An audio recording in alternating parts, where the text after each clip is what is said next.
नमस्कार। मैं doctor Ramanivas Sharma Raman YouTube channel पर सभी लर्नर्स का, सभी व्यूवर्स का बहुत बहुत स्वागत। बच्चों, आज के इस सेशन में जो हमने साइंस और टेक्नोलॉजी का कॉम्पिटिटिव सेशन ये शुरू किया है, इसमें बायोलॉजी के इस सेशन में क्लासिफिकेशन के इस तीसरे पड़ाव पर, तीसरे और चौथे, हमारे ख्याल से ये चौथा पड़ाव होगा, और पार्ट 4 पर आज हम प्रोटिस्टा के बारे में बात करेंगे। इसके पहले हमने मोनेरा और उसके पहले हमने R.H. बिटकर के द्वारा दिया गया क्लासिफिकेशन की शुरुआत, उसके हिस्टोरिकल बैकग्राउंड की बात की है। और आज के इस सेशन में हम प्रोटिस्टा पर आपको महत्वपूर्ण सवालों से जोड़ने वाले हैं। तो शुरुआत करते हैं प्रोटिस्टा से। प्रोटिस्टा एक किंगडम, जैसे मोनेरा था ऐसे ही प्रोटिस्टा। प्रोटिस्टा किंगडम आपको याद होगा, प्रोटिस्टा किंगडम जो है ये दूसरा किंगडम है। इसके पहले R.H. बिटकर ने 5 किंगडम क्लासिफिकेशन दिया था 1969 में, और उन्होंने बताया कि संसार के जो जीव जगत हैं उनको 5 किंगडम में बांटा जाएगा, जिसमें पहला था मोनेरा, दूसरा था प्रोटिस्टा, फिर इसके बाद फंजाई, फिर प्लांट और फिर एनिमल, इस तरह से 5। आज दूसरे की बारी है। आज हम दूसरे प्रोटिस्टा किंगडम पर को पढ़ेंगे और देखेंगे कॉम्पिटिटिव सवाल इन पर कैसे बने। तो प्रोटिस्टा किंगडम की शुरुआत में पहला पॉइंट, प्रोटिस्टा किंगडम के बारे में संपूर्ण जानकारी या इसकी एनालिसिस किस वैज्ञानिक के द्वारा की गई। तो सबसे पहले यही पहला पॉइंट लिखते हैं कि इस किंगडम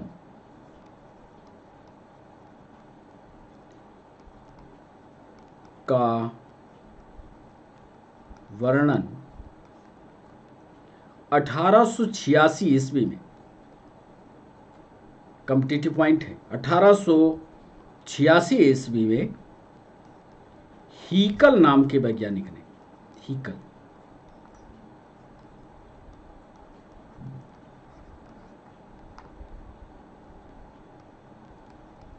ने किया था। ये पहला पॉइंट, हीकल नाम के वैज्ञानिक ने किया।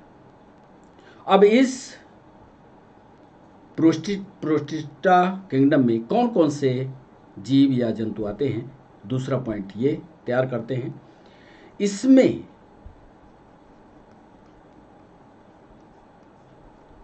एक कोशिकीय जीव,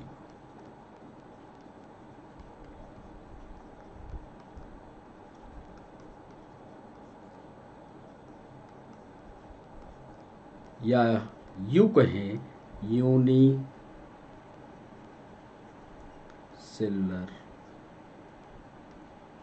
एक कोशिकीय जीव आते हैं। और ऐसा माना जाता है, आगे लिखिएगा, और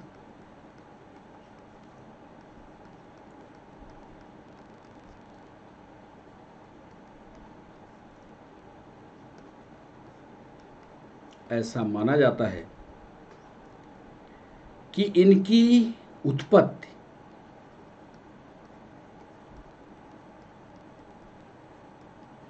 इनकी ओरिजिन 1000 मिलियन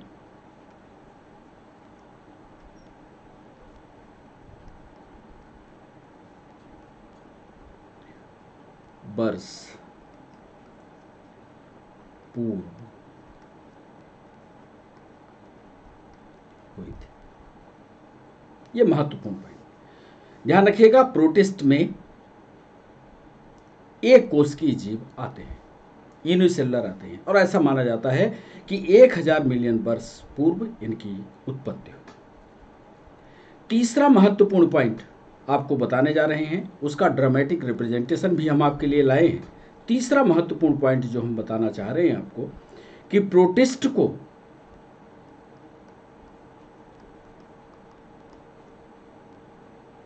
प्रोटिस्ट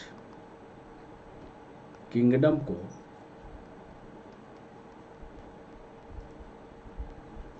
तीन प्रमुख समूहों में बांटा गया। यह सबसे इंपॉर्टेंट है, इसी पर कॉम्पिटिटिव एग्जाम में सवाल पूछे गए। प्रोटेस्ट को तीन प्रमुख किंगडम में बांटा गया। अब वो तीन प्रमुख किंगडम कौन कौन से हैं, इनको एक एक करके पढ़ते हैं। ये देखिए, पहला किंगडम जो इसका ग्रुप है उसको पहले लिखते हैं। इसमें आता है फोटो सिंथेटिक प्रोटिस्ट। अब यहां से अर्थ आप समझ गए होंगे कि फोटोसिंथेटिक प्रोटिस्ट कहेंगे किसको। फोटोसिंथेटिक प्रोटिस्ट का मतलब होगा ऐसे प्रोटिस्ट जो प्रकाश संश्लेषण की क्रिया को करते हो। सीधा अर्थ यहीं से लगाइएगा, फोटोसिंथेटिक मतलब जो प्रकाश संश्लेषण की क्रिया करते होंगे। चाहे तो आप शार्ट में यहां प्रकाश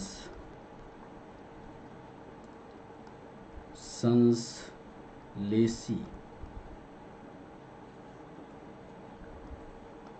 प्रोटिस्ट लिख सकते हैं, एक ये। दूसरा डिकम्पोजर प्रोटिस्ट।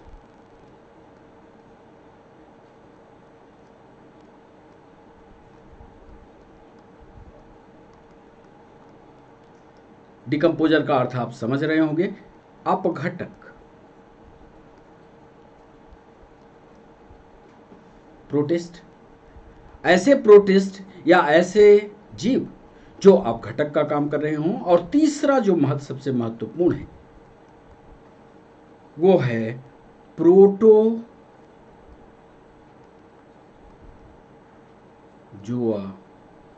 प्रोटिस्ट।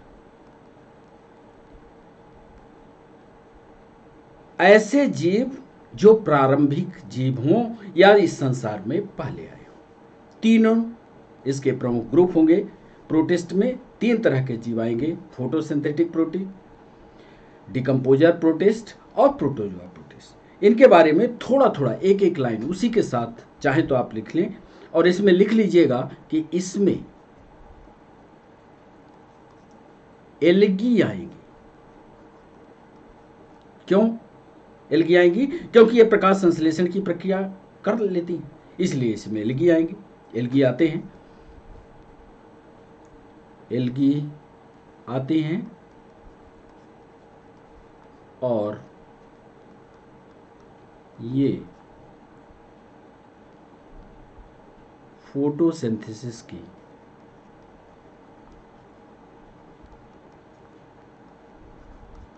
प्रक्रिया करती है।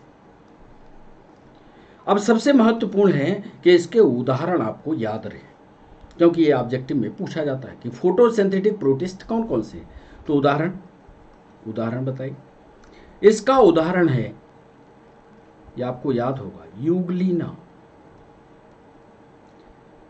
इसके उदाहरण हैं जिसमें दो फ्लैजिला होते हैं, नाम है डाइनोफ्लैजिलेट।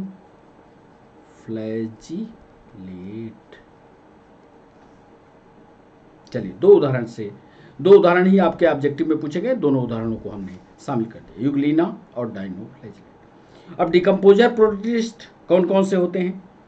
ऐसे प्रोटिस्ट जिनमें हरित लवक नहीं होता, या ये कह लें क्लोरोप्लास्ट एब्सेंट। जब क्लोरोप्लास्ट एब्सेंट होगा तो ये प्रकाश संश्लेषण नहीं कर पाएंगे, तो खाना फिर कैसे खाएंगे? तो ये सड़ी गली चीजों पर जा करके और उसका डिकम्पोजिशन करते हैं, वहां से ऊर्जा लेते हैं। समझ लीजिएगा और ऐसा लिख लीजिएगा, लिख नहीं रहे हैं हम। आप को जब आप नोट्स बनाइए तो इसको सिस्टमेटिक क्रम में जितना हम बोलते हैं उतना लिखते चलिएगा, ताकि आपको भविष्य में याद रहे। क्लोरोप्लास्ट इसमें अब्सेंट होता है।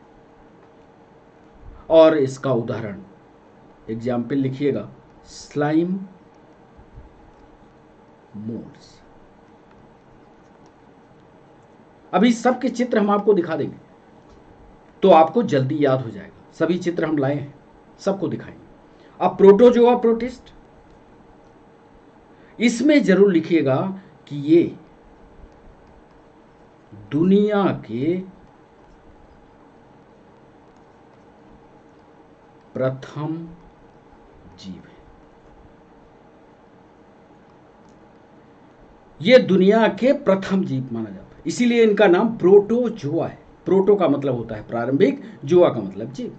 ये दुनिया के प्रथम जीव है। और ध्यान रखिएगा, ये मिट्टी में पाए जाते हैं।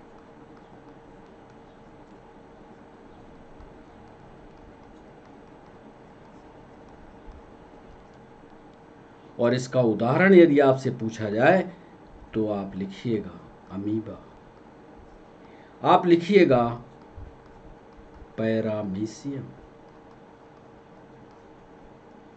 दूसरे काम चलाइए, सारे के सारे चित्र आगे आपको देखने को मिल जाएंगे कि अमीबा क्या है, पैरामीशियम क्या है, स्लाइम मोड्स क्या है, यूग्लिना क्या है, डायनोफ्लैजिलेट क्या है, सब चित्रों के माध्यम से देख लेंगे। तो कुल मिलाकर के प्रोटिस्ट 3 भागों में बटेगा, फोटोसिंथेटिक, डिकम्पोजर और प्रोटोजोआ प्रोटिस्ट। फोटोसिंथेटिक जो होंगे इसमें प्रकाश संश्लेषण की क्षमता होगी और इसका उदाहरण होगा यूग्लिना। डिकम्पोजर्स जो होंगे ये सड़े गले कार्बनिक पदार्थ से अपना भोजन ग्रहण करेंगे, स्लाइम मोड्स इसमें आएंगे। और प्रोटोजोआ प्रोटिस्ट में अमीबा और पैरामीशियम होंगे, ये दुनिया के प्रारंभिक जीव। अब इतनी बातों को बताने के बाद जो हमने पहले इसके बताया कि प्रोटिस्टा किंगडम जो है वो 3 प्रमुख समूहों में बांटा गया, इसका ड्रामेटिक रिप्रेजेंटेशन भी हमने करके दिया है, देख लीजिए। Classification of protist, most protist are classified by the method of obtaining nutrients. ये हम यहाँ बताने के लिए इसको लगाए हैं कि भोजन ग्रहण करने की विधि के आधार पर, याद करिएगा, भोजन ग्रहण करने की विधि के आधार पर, किस आधार पर, कौन से लक्षण के आधार पर प्रोटिस्टा को 3 भागों में बांटा गया, याद रखिएगा, पोषण के आधार पर। याद कर लीजिएगा, पोषण के आधार पर। पोषण के आधार पर एनिमल लाइक प्रोटिस्ट यानी जूओप्लैंक्टन या हेटेरोट्रॉप्स होंगे जो जंतु जैसे होंगे, प्लांट लाइक एल्गी, और फंगस लाइक जो पैरासिटिक होते हैं, जो मोड्स होते हैं। तो ये भी इनका नाम हो सकता है, जो कॉम्पिटिटिव एग्जाम में ये पूछा जा सकता है, उसी नाम को बदला जा सकता है। आप देखिए जरा, हमने क्या लिखा, फोटोसिंथेटिक यानी प्लांट लाइक। आ जाइए, प्लांट लाइक हमने लिखा, यहां किसका उदाहरण, एल्गी लिखेंगे। आप देखिए शब्दों को बदला है, कहीं से भी घुमाकर कॉम्पिटिटिव एग्जाम सवाल पूछे आप दीजिएगा जवाब। फाइटोप्लैंक्टन या प्लांट लाइक प्रोटिस्ट जिसमें फोटोसिंथेसिस की प्रक्रिया हो रही है। दूसरा, ऐसे एनिमल जो दुनिया में प्रथम जीव के रूप में आए, जंतु के रूप में आए, मिट्टी में रहे, उनको एनिमल लाइक, ये देखो हेटेरोट्रॉप्स होंगे, दूसरे पर निर्भर करेंगे। और तीसरे हमने बांट दिया डिकम्पोजर प्रोटिस्ट। डिकम्पोजर का मतलब जो ऐसे जीव जो दूसरे पर, सड़े गले कार्बनिक पदार्थों पर अपना जीवन निर्वाह करते हैं, उनको नाम दे दिया फंगस लाइक प्रोटिस्ट। ये है मोल्ड। ये एक शॉर्टकट में इनका चित्र बना हुआ, ये देखिए। तो इस तरह से जब आप पढ़ेंगे, बदले हुए नामों को पढ़ेंगे, तो आपकी तैयारी गंभीर रूप से हो जाएगी। तो इस तरह से इस चार्ट का भी उपयोग करिएगा। इस चार्ट के आधार पर भी चाहें तो आप लिख सकते हैं। ये हमने आपको अपनी भाषा में, सरल भाषा में करके बताया, फोटोसिंथेटिक, डिकम्पोजर और प्रोटोजोआ प्रोटिस्ट। चाहें तो आप इसको इस भाषा में भी लिख सकते हैं, दोनों भाषा आपके लिए हैं, आप अपनी भाषा का इस्तेमाल करके लिख सकते हैं। फिर प्रोटिस्टा की विशेषता क्या क्या होती है, अब यहां पर विशेषता की हम बात करते हैं और उन्हीं विशेषता की हम बात करेंगे जो ऑब्जेक्टिव में महत्वपूर्ण है। जो कॉम्पिटिटिव पॉइंट्स के लिए महत्वपूर्ण है। सबसे पहली विशेषता कल इसके पहले वाले भी लेक्चर में हमने सेल वॉल और सेल मेम्ब्रेन की बात की थी। एक है कोशिका भित्ति और एक है कोशिका झिल्ली। प्रोटिस्टा की विशेषता ये होगी, ध्यान से सुनिएगा, प्रोटिस्टा की विशेषता ये होगी कि सेल वॉल और सेल मेम्ब्रेन दोनों पाई जाएगी। लिख लीजिएगा, सेल वॉल और सेल मेम्ब्रेन प्रेजेंट। ये विशेषता है। लेकिन जो ऑब्जेक्टिव में पूछा गया सवाल था उसको देखिए कितनी गहराई में ले जाकर के पूछा। उसने पूछा इसकी सेल वॉल किसकी बनी होती है। तो याद करिएगा कि इसकी जो सेल वॉल होती है, जैसा कि आप जानते हैं, सेलुलोज की, ये तो सब जानते हैं, सेलुलोज की भी बनी होती है, प्रोटीन की भी बनी होती है। याद करिएगा, प्रोटीन की भी हो सकती है और साथ साथ में सबसे बड़ी बात सिलिका की भी बनी होती है। कहीं आपसे यदि पूछ दे कि प्रोटिस्ट की सेल वॉल काहे की बनी होती है, तो आप इस पर अटके मत रहिएगा कि सेलुलोज प्रोटीन पर, सिलिका की भी बनी होती है। याद रखिएगा, सिलिका भी होता है और सिलिका की बनी होने के कारण इसको छानने के लिए छन्ने के रूप में भी इस्तेमाल होता है। तो सबसे बड़ी विशेषता कि इसकी जो सेल वॉल होती है सेलुलोज की, प्रोटीन की, सिलिका की बनी होती है। पहला महत्वपूर्ण पॉइंट। चलिए दूसरे पॉइंट को, इसमें जितने भी कोशिकीय अंग हैं,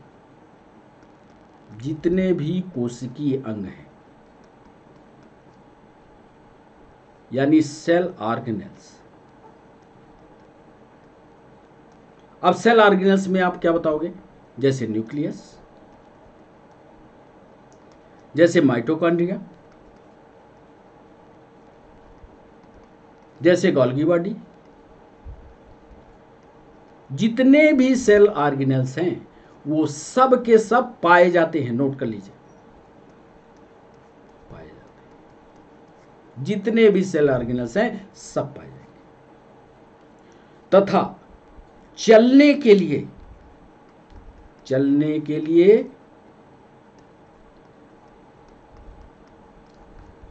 भोजन पकड़ने के लिए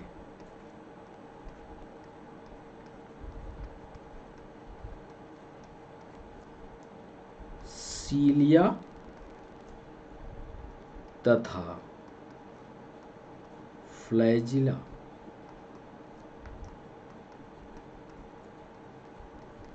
पाए जाते हैं। बड़ा इंपॉर्टेंट पॉइंट, यहीं से सीलिया और फ्लैजिला मिले।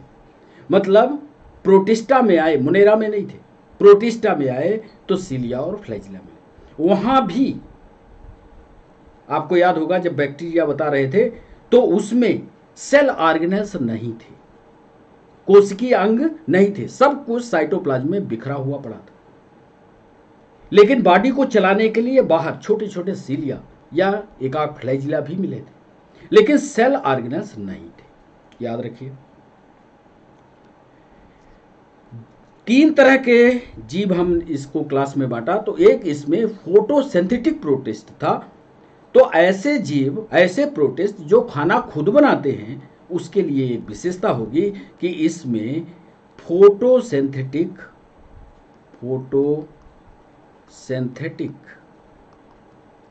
पिगमेंट यानी क्लोरोप्लास्ट पाया जाता है, जो ऑटोट्रॉफ का गुण प्रदर्शित करते हैं। बिल्कुल सही है। जिसके पास ऑटोट्रॉफ वो कहलाएंगे जिसके पास भोजन बनाने की खुद की क्षमता हो। यदि क्लोरोप्लास्ट है तो अपना खाना बना लेंगे, इसलिए ऑटोट्रॉफ दिखाएंगे। लेकिन कुछ ऐसे भी तो जीव हैं जिसको ग्रुप में हमने बांटा है कि वो डिकम्पोजर है। तो दूसरे पर आश्रित हैं। तो ये ऑटोट्रॉफ भी का गुण दिखाएंगे और हेटेरोट्रॉफ भी दिखाएंगे। आगे चौथा पॉइंट जोड़िएगा कि कुछ प्रोटिस्ट हेटेरोट्रॉफ्स या विषम पोषी इसको कह सकते हैं, विषम पोषी का गुण दिखाते हैं।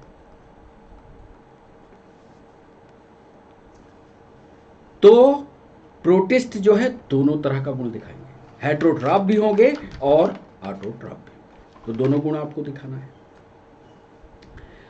आप बताइए, दीमक के बारे में जानते होंगे, टर्माइट्स होते हैं, वो लकड़ी को पूरी तरह से खा लेती है और आप कहते हो कि ये घुन लग गया। लकड़ी खाने वाली जो टर्माइट्स होती हैं, जो चींटियां होती हैं, तो लकड़ी जब खाती होंगी तो पक्का है कि उनके शरीर में सेल्यूलोज जाता होगा। तो इस सेल्यूलोज को वो पचाती कैसे, एक सवाल ये भी पूछा गया। तो सेल्यूलोज के डाइजेशन के लिए टर्माइट्स में, ये पॉइंट नोट करिएगा, यहां 5वें पॉइंट में लिखिएगा कि लकड़ी खाने वाले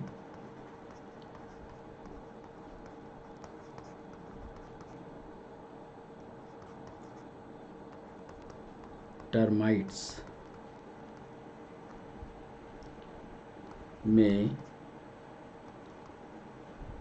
सेलुलोज पाचक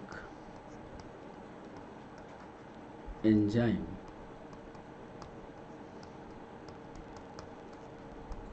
पाए जाते हैं।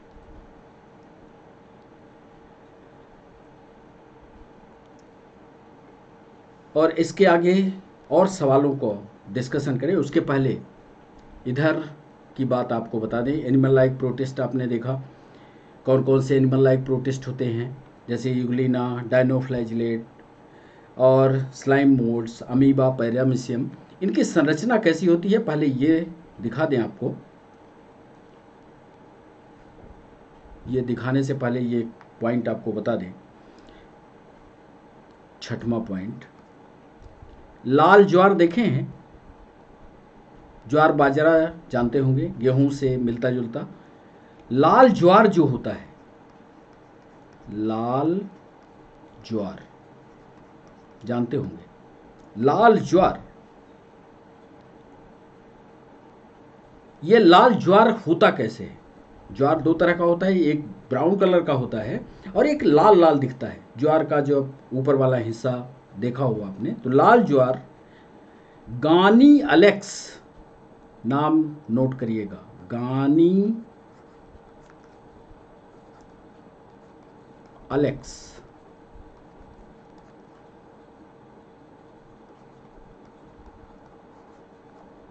गानी अलेक्स नामक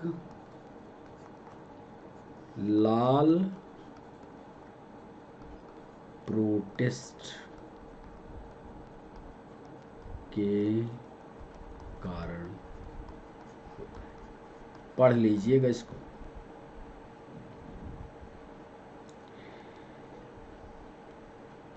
कुछ प्रोटिस्ट ऐसे हैं जो नदी और तालाब के अंदर पाए जाते हैं, मिट्टी में भी पाए जाते हैं, लेकिन वो ऊपर की तरफ बढ़ते हुए दिखाई देते हैं। उसका कारण क्या है? जिसमें से कुछ जातियों का नाम हम लिखे देते हैं। नेबी कुलाल एक प्रोटिस्ट है, नेवी कुलाल नामक डायटम प्रकाश की ओर गति करते हैं।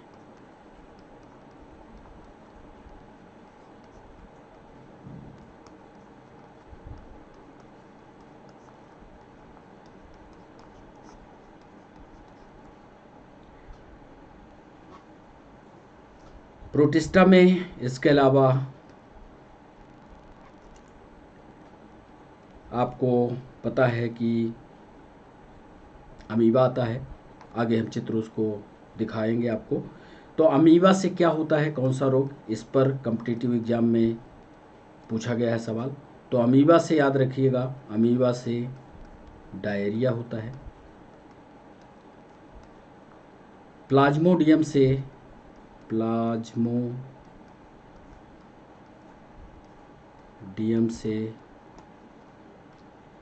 मलेरिया होता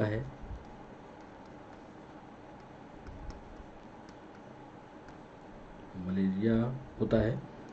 तथा ये कई बार सवाल कॉम्पिटिटिव एग्जाम में पूछा गया, तथा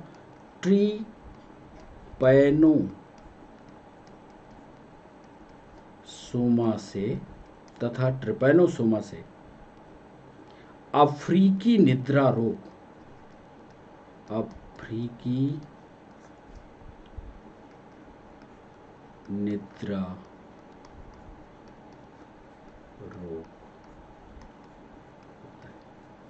ये तीनों सवाल पूछे गए।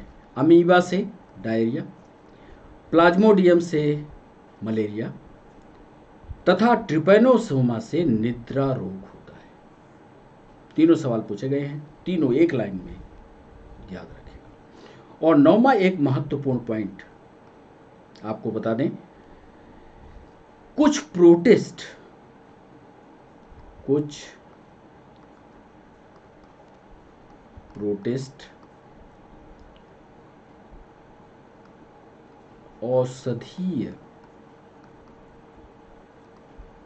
औषधीय रूप से उपयोग में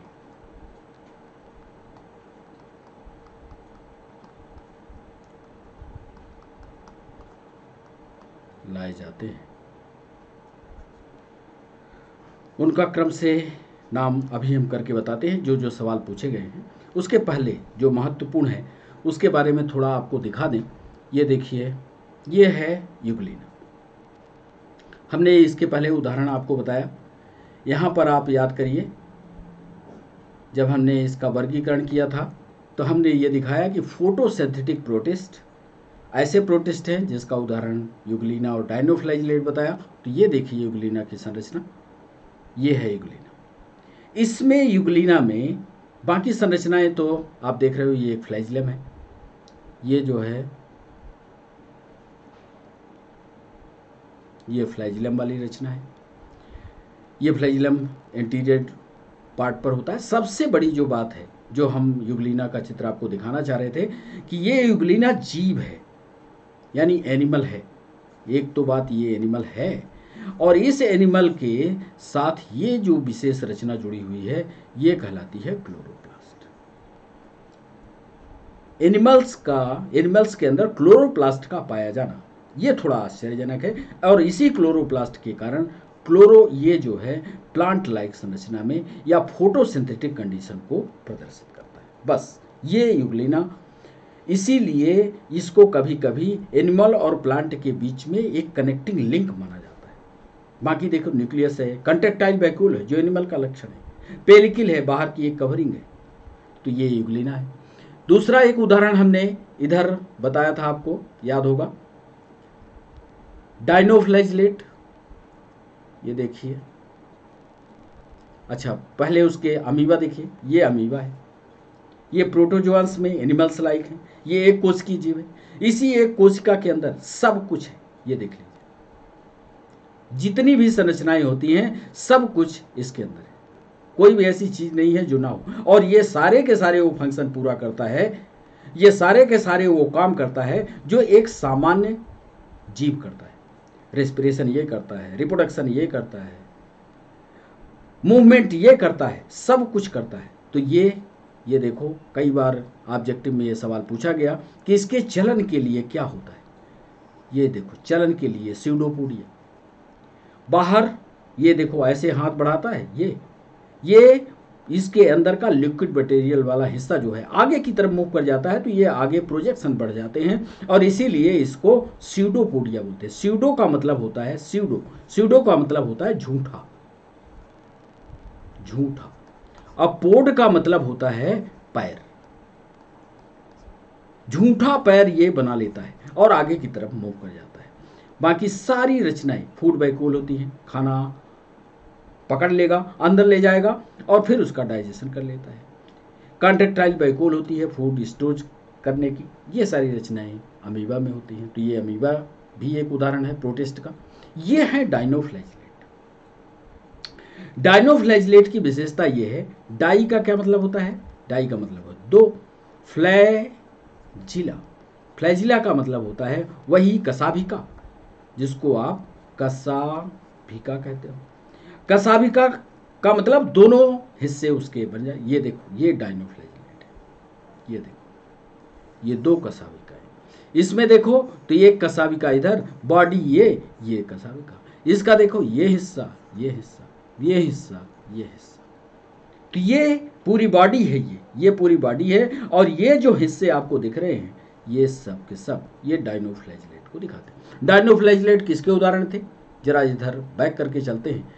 और डाइनोफ्लैजिलेट किसका उदाहरण था, ये देखते हैं, ये यूग्लिना के साथ, यानी फोटोसिंथेटिक प्रोटिस्ट है। इसमें भी प्रकाश संश्लेषण की प्रक्रिया होती है।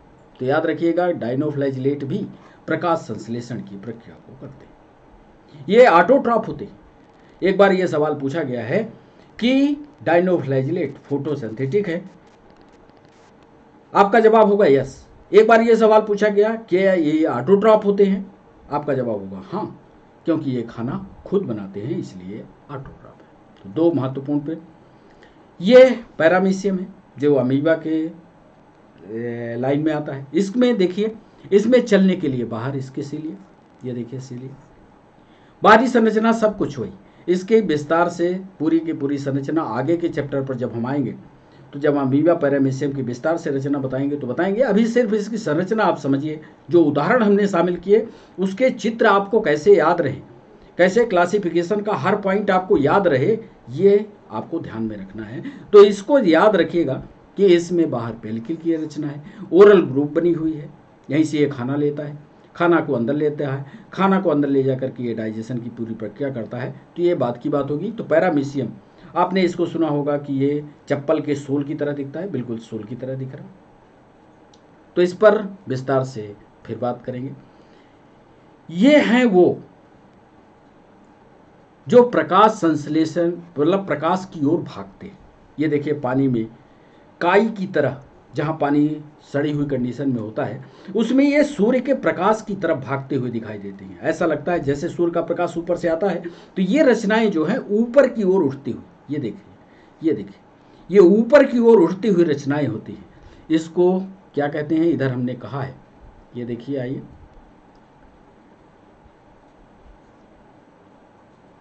नेबिकुलाल, नेबिकुलाल नामक डायटम प्रकाश की ओर गति करते हैं।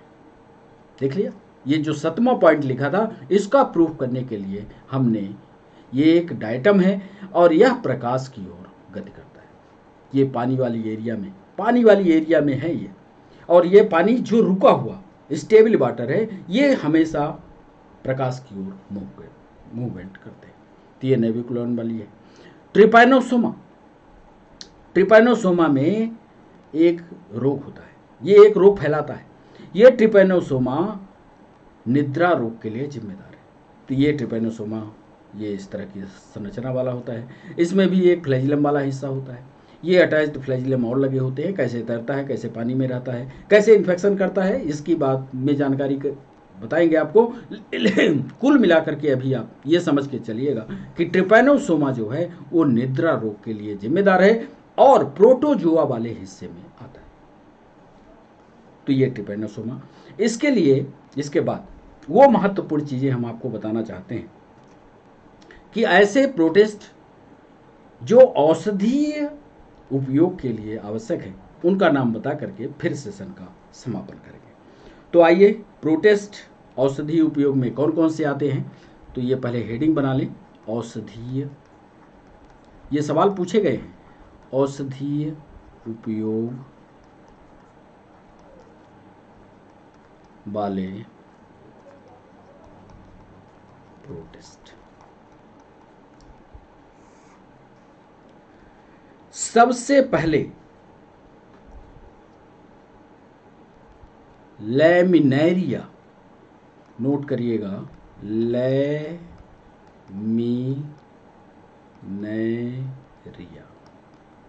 अंग्रेजी भी लिखे देते हैं लैमिनेरिया।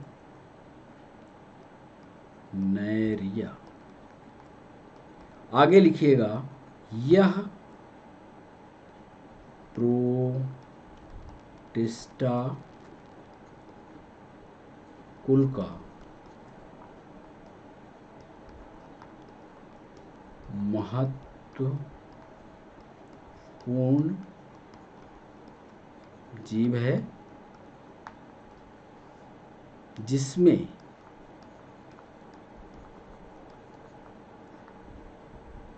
प्रचुर मात्रा में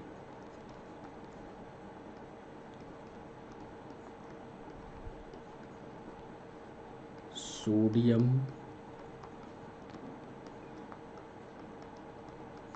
पाया जाता है।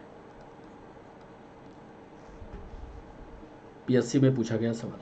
लैमिनेरिया जो है ये प्रोटिस्टा कुल का है या प्रोटिस्टा किंगडम में आने वाला जीव है और इसमें मैक्सिमम मात्रा में सोडियम पाया जाता है। तो पहला पॉइंट याद रखिए।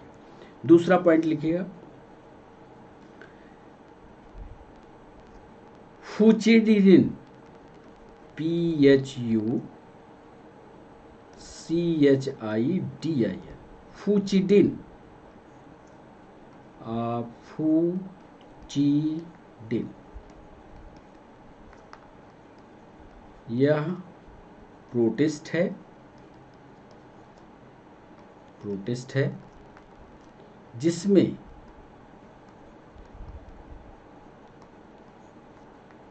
प्रचुर मात्रा में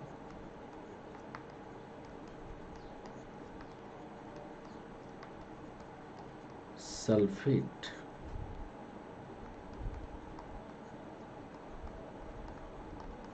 पाया जाता है, अर्थात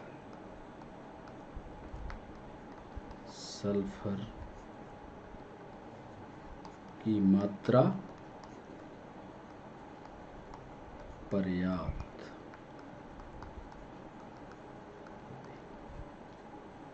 इसके बाद जितनी भी एल्गी है उनकी एक विशेषता है कि उसमें हिपैरिन सर्वाधिक मात्रा में होता है। नोट करिएगा,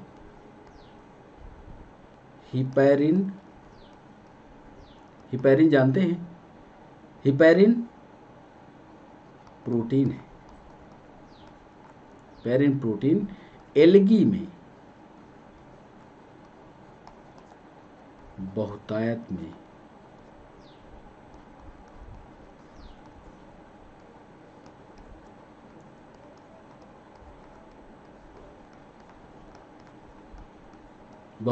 पाया जाता है। तो ये एल्गी की विशेषता होगी। ये सारे पॉइंट्स आपको याद रहने चाहिए। लग रहा होगा कि आपको कठिन है, लेकिन जब ये हमारे चैप्टर्स खत्म होंगे तो हम इस पर आपसे सवाल भी बनाएंगे और सवालों को पूछेंगे भी। तो इसलिए हर पॉइंट को ईमानदारी से पढ़ के याद करके रखिएगा। सोडियम, पोटेशियम और आयोडीन 4 चीजों का स्रोत कैल्प प्रोटिस्ट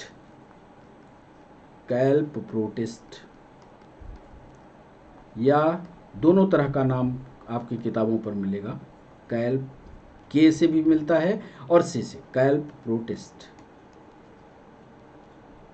में सोडियम, पोटेशियम तथा आयोडीन प्रचुर मात्रा में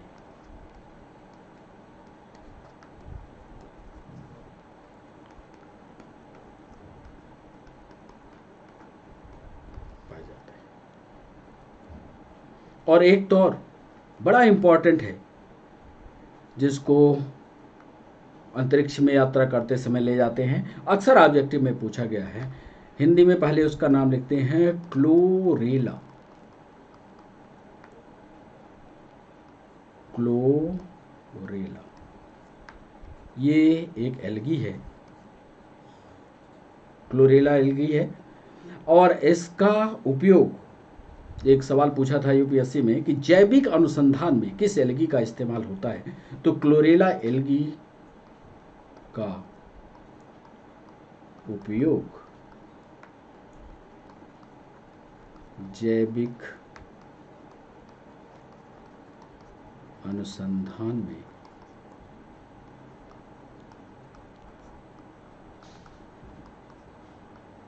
क्लोरेला एल्गी का उपयोग जैविक अनुसंधान में किया जाता है। तो इतने जो इम्पॉर्टेंट पॉइंट थे वो प्रोटिस्टा में महत्वपूर्ण थे। प्रोटिस्टा के बारे में जो कॉम्पिटिटिव एग्जाम में सवाल पूछे गए पिछले कई सालों से, जो प्रोटिस्टा से जुड़े हुए सवाल थे या जो हमें लग रहे थे सवाल कि वो पूछे जा सकते हैं, उनको इस तरह से जोड़ करके हमने आपको पढ़ा दिया। अब यदि आपके कोई और सवाल प्रोटिस्टा से जुड़े हुए आते हैं तो आप हमें कमेंट बॉक्स में ज़रूर लिख करके पूछा करिए, लिख करके बताया करिए। पढ़ने के बाद आप अपने रिएक्शन को कमेंट बॉक्स में डाला जरूर कीजिए, ताकि हमको लगे कि जो हम आपको पढ़ा रहे हैं, जो हम आपको दे रहे हैं, उससे आपका फ़ायदा हो रहा है कि नहीं हो रहा। भले आप हमसे जुड़े हुए हों या आप ना जुड़े हुए हों, लेकिन कमेंट बॉक्स में लिखा जरूर करिए कोई भी ऐसी बात जो इसमें हो सकता है कि सारी चीज़ें सही ना हो। हर हम कोशिश करते हैं कि सारी चीज़ों को सही आपके सामने पेश करें, आपके पेपर से निकाले हुए सवालों को आपके सामने लाएं, जो आपकी पहुंच से दूर हैं उन सवालों को लाएं, आपको सही सही जानकारी रखें आपके सामने।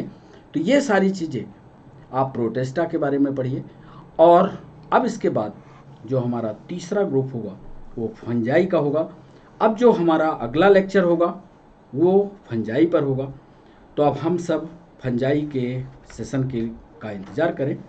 और बच्चों, एक बात ज़रूर ध्यान रखिए कि यदि आप हमें लाइव चाहते हैं कि हम आपसे लाइव जुड़ पाएँ, तो लाइव जुड़ने के लिए हमारे चैनल को सब्सक्राइब कीजिए, क्योंकि जितना जल्दी सब्सक्राइबर्स की संख्या बढ़ेगी, जितना आप बात करोगे, उतना जल्दी हम आपसे लाइव हो पाएंगे। तो आप सभी बच्चों का, सभी लर्नर्स का, सभी यूट्यूब चैनल्स के दर्शकों का इस सेशन को वॉच करने के लिए बहुत बहुत शुक्रिया, बहुत बहुत धन्यवाद। नमस्कार।